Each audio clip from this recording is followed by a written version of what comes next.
fait l'huile de noix et de noisette. Et ce, depuis plus de 400 ans.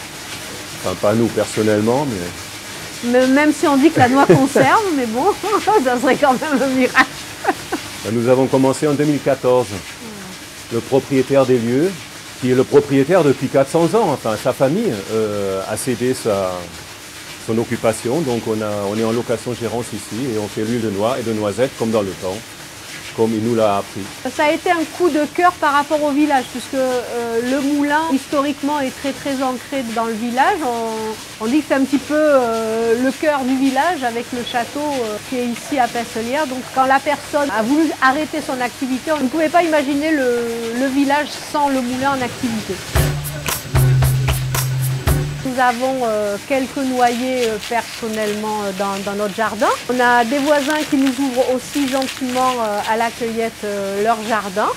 Et sinon, la majorité des cerneaux que nous avons viennent en fait des particuliers du coin qui chacun ramasse et puis viennent nous vendre leurs cerneaux ou à qui on fait l'huile de leurs cerneaux.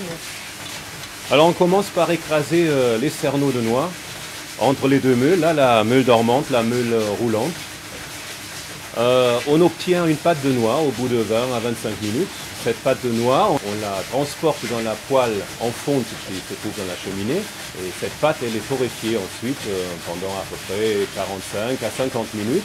Et puis au bout d'un moment, on arrête la cuisson, on sort la pâte torréfiée et on la verse dans le bac de la presse. Et l'huile va sortir dans une bassine.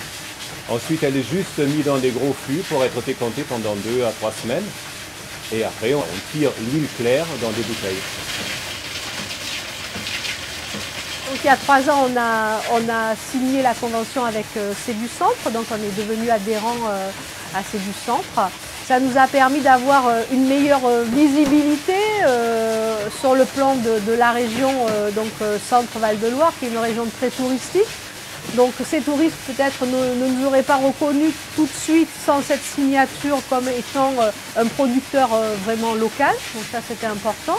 Ça nous a permis aussi de rentrer en réseau, d'échanger avec d'autres collègues qui font le même métier ou de rentrer dans d'autres filières de distribution auxquelles on n'aurait pas eu accès sans cette signature.